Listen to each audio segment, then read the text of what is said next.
जय हिंद। नमस्कार साथियों, आप सभी का स्वागत है कक्षा 11 विश्व इतिहास के कुछ विषयों के बारे में। यानी कि आज हमारा तीसरा पार्ट रहने वाला है। 2 पेज हमने बहुत ही अच्छी तरीके से कवर कर लिए। हर एक कॉन्सेप्ट को पूरी स्पष्टता के माध्यम से मैंने हर एक पेज को बिंदु वाइज टॉपिक वाइज आपको समझाने की कोशिश की है, ताकि ऐसी कोई समस्या न हो जिससे आपको पढ़ते समय कोई दिक्कत हो, या फिर ऐसे समस्यात्मक कोई ऐसी चीज़ आपके सामने आए जिससे आपको ये समझ में नहीं आई कि ये तो मैंने पढ़ा ही नहीं। इसलिए कक्षा 11 विश्व इतिहास का आज हमारा तीसरा क्या होने वाला है, पार्ट होने वाला है, तीसरा वीडियो होने वाला है। और तीसरे पेज को हम आज बहुत ही अच्छी तरीके से पढ़ेंगे और किस तरह से इसको बहुत ही अच्छी तरीके से आगे बढ़ाएंगे। देखो, क्लासें नहीं डल पा रही है, इसके लिए मैं आपसे क्षमा चाहता हूँ, क्योंकि जैसे जैसे मेरे को समय मिल पा रहा है उसी तरह से मैं क्लास रिकॉर्ड करके आपके पास पहुँचाने की कोशिश कर रहा हूँ। तो इसमें क्या है कि आप हमारा साथ दीजिए, ताकि जो क्लास है उसको अच्छी तरीके से देख लो। देखो, मैं करवा तो दूंगा ये पूरी जो ये मैं समझ रहा हूँ कि ये इतिहास की किताब पूरी यहाँ पर ऑनलाइन यूट्यूब के माध्यम से करवाई जाएगी या नहीं करवाई जाएगी। तो ध्यान रखना, ये पूरी किताब यहाँ से हम हर एक पेज को जैसे जैसे मेरे को टाइम मिलेगा उसी प्रकार से मैं क्लास रिकॉर्ड करके डाल दूंगा, लेकिन हर एक पेज को अच्छी तरीके से पढ़ेंगे। ऐसा नहीं कि एक ही वीडियो में रिकॉर्ड करके 41 पेज एक साथ अपलोड कर दिए, ऐसा नहीं करूँगा, क्योंकि बहुत ही अच्छी तरीके से एक एक पेज को समझेंगे और हर कॉन्सेप्ट को क्लियर करते चलेंगे, ताकि उसी प्रकार हमारे को समझ में आए। तो बिना टाइम वेस्ट किए आज की इस क्लास की शुरुआत करते हैं और देखते हैं किस तरह से हमने पहले पढ़ा था और किस तरह से इसको और आगे बढ़ाते हैं। तो देखो, सबसे पहले हम बात करते हैं, हमने ये देख भूमिका के बाद में देखो ये अनुकरण का ये सब बता रखी है आपको, है ना। इसके बाद ये पहला पेज था, इनको बहुत ही अच्छी तरीके से हमने पढ़ लिया था। और ये है दूसरा पेज। तो दूसरे पेज को देखते हैं, यह है दूसरा पेज और ये है तीसरा पेज। यानी कि हमने ये पढ़ लिया था कि किस तरह से पहले की क्लास में हमने पढ़ा था कि शहरों में माल की आवाजाही किस तरह से होती थी और किस तरह से यहाँ पर नदियों द्वारा परिवहन होता था, किस तरह से वहाँ पर वस्तुएं प्राप्त थी और कहाँ कहाँ से ये निर्यात करते थे, और किस तरह से वहाँ पर विकास होता था, और लेखन कला में किस तरह से विकास हुआ, कौन सी पट्टिकाएं मिली, चित्र कौन से थे, कितनी सूचियाँ, इस प्रकार से कौन सी भाषा और किस तरह से उन्होंने भाषा की शुरुआत की। ये हमने सारी चर्चा पहले की क्लास में दे दी है। अगर आपने वो नहीं देखा है तो आप हमारे चैनल पर जाइए, प्लेलिस्ट बनी हुई है क्लास 11th ई बुक के नाम से, वहाँ पर आप देखिए 2 क्लासें अपलोड है, उनको देखिए, फिर इसको देखना, बहुत ही अच्छी तरीके से समझ में आ जाएगा। तो चलो शुरुआत करते हैं और आज की क्लास की बहुत ही बेहतरीन तरीके से इसको शुरुआत करते हैं। ये है हमारा पेज नंबर 3, यानी कौन सा है, पेज नंबर 3। इसको पढ़ेंगे बहुत ही अच्छी तरीके से। इसमें हम 3 बिंदुओं को चर्चा करेंगे, लेखन प्रणाली पर, फिर साक्षरता के बारे में चर्चा करेंगे, फिर लेखन कला का प्रयोग कैसे हुआ, इन तीनों बिंदुओं के बारे में विस्तृत चर्चा करेंगे। तो देखो, सबसे पहले हम शुरुआत कर लेते हैं, ताकि क्योंकि जितना ये मतलब नहीं है कि वीडियो कितना लंबा हो रहा है, जितना शॉर्ट हो उसकी जितना हम वीडियो में कवर कर सके उतना कवर करेंगे और अच्छी तरीके से समझाने की कोशिश करेंगे, है ना। तो सबसे पहले हमारा पॉइंट कौन सा है, लेखन प्रणाली। तो सबसे पहले इसको हम बहुत ही अच्छी तरीके से आपको जूम करके दिखा देते हैं, ताकि हर एक बिंदु है उसको बहुत ही अच्छी तरीके से कॉन्सेप्ट और क्लियरता के साथ पढ़ते जाएंगे, तो हमारा क्या है कि समझ में बहुत ही अच्छी तरीके से आ जाएगा। तो देखो, लेखन प्रणाली में आपको 2 चीज़ें ध्यान रखनी है। देखो, लेखन प्रणाली इसका मतलब क्या होता है, सबसे पहले तो इसका मतलब समझो। लेखन प्रणाली, लेखन का मतलब क्या होता है, लिखना, और प्रणाली यानी कोई इस प्रकार की प्रक्रिया रही होगी ना। प्रणाली मतलब प्रक्रिया, जैसे हम जो भी कार्य करते हैं तो उसकी प्रक्रिया क्या है, वो होती है स्टेप बाय स्टेप, यानी कि उसकी किस तरह से हम इसका निर्माण कर सकते हैं, उसकी जो प्रक्रिया होती है बीच की, वो क्या होती है। तो प्रणाली का मतलब क्या हो गया, लेखन प्रणाली, यानी लेखन की जो प्रक्रिया है वो किस तरह से होती थी, है ना। तो देखो, ध्वनि, यानी सबसे पहले ध्वनि हम बोलते हैं, फिर देखो सबसे पहले हम लिख नहीं सकते। सबसे पहले हमारी जो भाषा है, जितनी भी भाषाएं हैं उनमें सबसे पहले ध्वनि का विकास हुआ, फिर धीरे धीरे मौखिकता में बदली, फिर भाषा इस तरह से लिखित, फिर इस तरह उसका विकास होता गया। तो ध्वनि यानी कि किलाक्षर चिन्ह, जो हमने पहले बात की थी, किलाक्षर यानी कील के माध्यम से जो अक्षर बनाए जाते थे, जैसे मान लो कुछ भी अक्षर हम कील के माध्यम से बना पा रहे हैं, है ना। तो कील के माध्यम से किलाक्षर चिन्ह का प्रयोग होता था। इन्हें क्या किया था, देखो, जो ये किलाक्षर चिन्ह का प्रयोग होता था, स्वर या व्यंजन अकेला नहीं आता था। यानी कि इसमें यह है कि वहाँ की जो भाषा थी उस समय, तो उसमें यह है कि जैसे मान लो कोई स्वर है, जैसे कोई स्वर है और कोई व्यंजन है, तो इनको क्या है कि अकेले अकेले नहीं लिख सकते, यानी कि इनको साथ लिखना पड़ता था। इस तरह से क्या है कि वहाँ पर विकास हुआ था, उस प्रणाली का आगे बढ़ी थी। उसके बाद देखो, महान बौद्धिक उपलब्धि, यानी कि महान बौद्धिक उपलब्धि क्या है, ये भी आपको ध्यान रखना है कि महान बौद्धिक उपलब्धि एक दृश्य के रूप में प्रस्तुत हुआ था।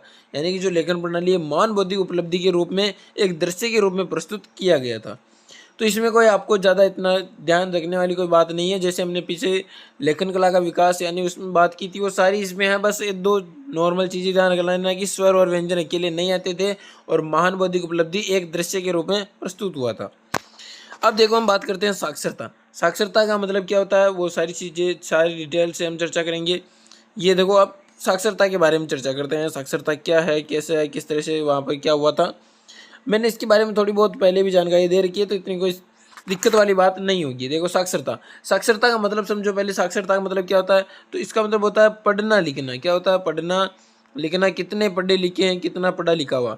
जैसे साक्षरता का मतलब कि वहाँ की साक्षरता कैसी है, तो यानी कि वहाँ के लोग हैं वो पढ़े लिखे कैसे हैं, वहाँ के लोग पढ़े लिखे कैसे हैं, उसके बारे में जो भी जानकारी जो भी होगी वो किस में आएगी, साक्षरता में। तो हम कहाँ की बात कर रहे हैं, हम बात कर रहे हैं मेसोपोटामिया की।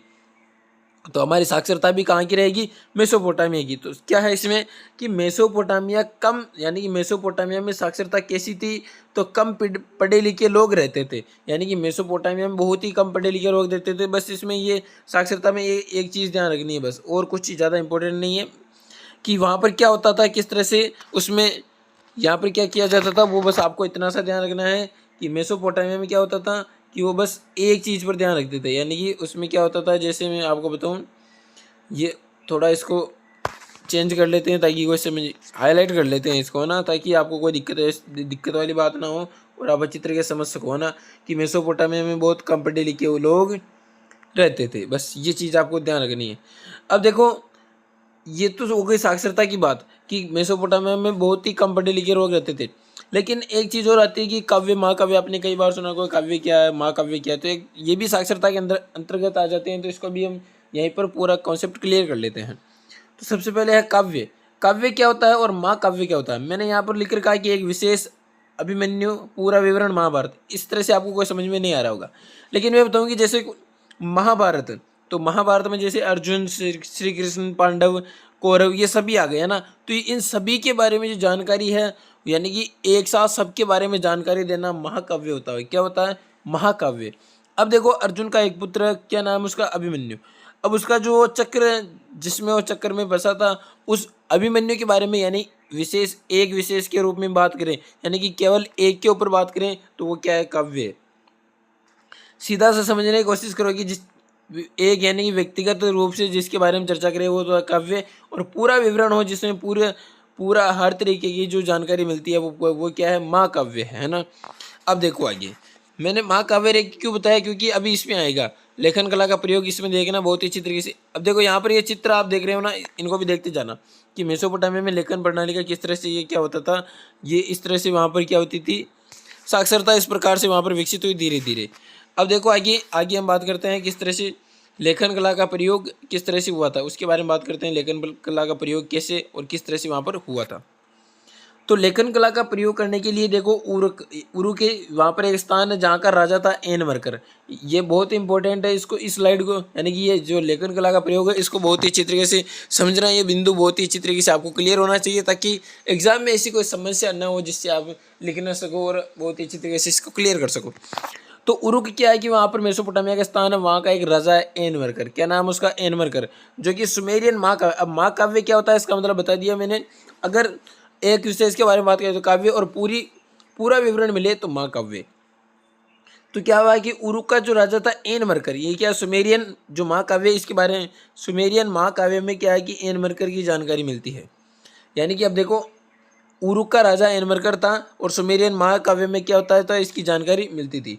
तो ये पूछ ले कि उरुक का राजा एनमरकर के बारे में, एनमरकर से संबंधित महाकाव्य कौन सा है, या फिर उनकी जानकारी की उपलब्धि कहाँ होती है, तो सुमेरियन महाकाव्य में होती है। तो क्या होता है कि जो एनमरकर था, जो उरुक है ना, वहाँ पर क्या है कि वो मंदिर बनवाना चाहता था, सुंदर मंदिर बनवाना चाहता था। उसके लिए क्या है कि लाजवर्ध, इसका मतलब होता है बहुमूल्य वस्तु। लाजवर्ध का मतलब क्या होता है, जैसे रत्न हीरे जो भी हो गए ना, वो लाजवर्ध, यानी कि एक बहुमूल्य धातु होती है लाजवर्ध। फिर देखो बहुमूल्य रत्न धातु मंगवाना चाहता था, इसका मतलब ये है कि जो ये एनमरकर था, ये सुंदर मंदिर बनवाना चाहता था। क्या करवाना चाहता था, सुंदर मंदिर। इसके लिए क्या है कि सुंदर मंदिर के लिए आपको कोई वस्तुएं चाहिए। देखो बिना ऐसे तो कोई बनेगा नहीं, इसके लिए सुंदर लाजवर्ध, बहुमूल्य रत्न धातु, अनेक प्रकार का क्या है कि सुंदरता के लिए, सौंदर्य के लिए आपको अलग अलग प्रकार की धातु की आवश्यकता होगी। लेकिन मैंने पहले बताया था कि एक धातु सभी जगह उपलब्ध नहीं हो सकती। क्यों नहीं हो सकती? क्योंकि भौगोलिक स्थिति ये सभी प्रकार की अलग अलग थी, तो धातुएं, पत्थर ये सब अलग अलग थे, यानी अलग अलग जगहों पर पाए जाते थे। तो क्या हुआ कि इसको अब मंदिर बनवाना है, ये वस्तुएं, ये धातुएं चाहिए, तो क्या करता है कि राजा जो अपने संदेशवाहक, यानी राजा संदेशवाहक अरट्टा, इसको बहुत ही अच्छी तरीके से ध्यान रखना है कि राजा का एन मरकर का संदेशवाहक कौन था, उसका नाम क्या था? उसका नाम था अरट्टा। क्या था उसका नाम? अरट्टा। ये आपको बहुत ही अच्छी तरीके से ध्यान रखना है। संदेशवाहक का नाम क्या था? अरट्टा। तो इसको क्या किया कि उसने, जो राजा था, उसने संदेशवाहक अरट्टा को सुदूर देश, यानी कि जो दूसरे देश है वहां पर बहुमूल्य धातु लेने के लिए भेजा। इसको, किसको? अरट्टा को। यानी कि इसको भेजा तो ये क्या किया? ये 7 समुद्र पार करते गया। जैसे ये पैदल जा रहा है और धातु, बहुमूल्य धातु लेने जा रहा है, तो ये क्या करेगा? जैसे पहाड़ आएगा, खेत आएगा, उन सबको ये लांघते हुए जाता जा रहा है, लेकिन इसको नहीं मिल रहा है। सुदूर देश में चला जा रहा है लेकिन इसको नहीं मिल पा रहा है। तो क्या करता है ये अरट्टा? लाजवर्द या चांदी नहीं ला पाता है, क्योंकि इसको बहुत सारी समस्याएं आ जाती है, जिससे ये रास्ते से वापस आ जाता है और ये पूरी कोशिश नहीं कर पाता है, जिससे क्या है कि अरट्टा लाजवर्द या चांदी जो भी है बहुमूल्य वो नहीं ला पाता है।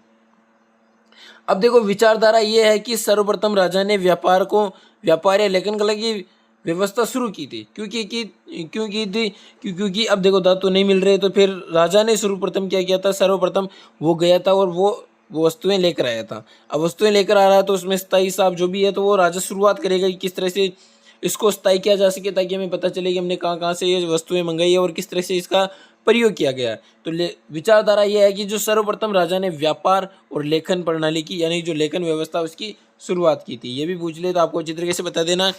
देखो हमने क्या किया था, यहाँ पर आपको बताता हूँ।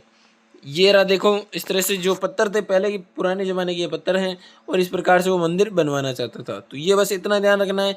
तो ये हमारा 3 पेज कवर हो गया। तो हमने क्या क्या पढ़ा, एक बार शॉर्ट रिवीजन कर लेते हैं, ताकि कोई ऐसी समस्या ना हो जिससे आपको कोई दिक्कत वाली बात हो। तो देखो, सबसे पहले हमने लेखन प्रणाली पढ़ी थी, जिसमें ध्वनि अक्षर जो भी है, मान, बौद्धिक उपलब्धि, ये पढ़ा था। ये इसके बारे में आप देख लेना। फिर साक्षरता में बहुत कम पढ़े लिखी है। फिर काव्य महाकाव्य में क्या अंतर होता है, ये मैंने बहुत ही अच्छी तरीके से आपको बता दिया था। फिर राजा, यानी लेखन कला का प्रयोग सबसे पहले कहाँ, किसे, किस तरह हुआ, वो देखो राजा यनमरकड़ था, वो बहुमूल्य जो मंदिर बनवाना चाहता था, सुंदर बनवाना चाहता था, जिसके लिए अनेक प्रकार की धातुओं का उपयोग होता था। तो संदेशवाहक अरट्टा को उसने सुदूर देशों में भेजा, लेकिन वो अरट्टा किन्हीं कठिनाइयों के कारण वो नहीं ला पाया, जिससे ये विचारधारा हो गई कि ये सर्वप्रथम, देखो सबसे पहले राजा ने भेजा ना उसको दूर, किसके लिए भेजा? व्यापार के लिए। क्योंकि वो वस्तुएं लाएगा तो ऐसे तो ला नहीं पाएगा, उसको कुछ ना कुछ देना पड़ेगा। तो व्यापार की एक नींव रख दी थी। यानी सर्वप्रथम विचारधारा है कि सर्वप्रथम लेखन और व्यापार की शुरुआत किसने की? राजा ने की।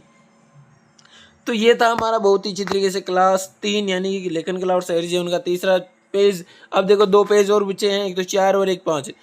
आई होप कि ये मेरे को टाइम मिल जाए और पाँचों को हम बहुत ही अच्छी तरीके से 1-2 दिन में पूरा कवर कर ले, ताकि पहला पार्ट हमारा लेखन कला और शायरी जीवन जो इतना लंबे समय से चल पा रहा है, इसको कवर कर लें। क्योंकि 5 पेज थे, लेकिन बीच बीच में क्या है कि डिस्टर्ब होने के कारण ये क्लासें नहीं आ पाती, तो इसलिए आपको बहुत ही अच्छी तरीके से बने रहना है, ताकि ऐसी कोई समस्या न हो। और धीरे धीरे देखो क्लासें आएगी तो आप देख लेना एक बार वापस, उन दोनों क्लासों को देखकर इसको देख लेना, बहुत ही अच्छी तरीके से समझ में आ जाएगी। तो आई होप ये क्लास आपको बहुत ही अच्छी लगी होगी। अगर आपके कोई सहपाठी या फिर इतिहास प्रेमी है, या फिर कोई आपके ऐसे सहपाठी जिनको इतिहास में ऐसी कोई समस्या आती है, उत्पन्न होती है समस्या, तो उसको आप क्लास शेयर कर देना अगर आपकी इच्छा हो तो। क्लास कैसी लगी ये फीडबैक कमेंट में ज़रूर देना। तब तक के लिए जय हिंद, जय भारत।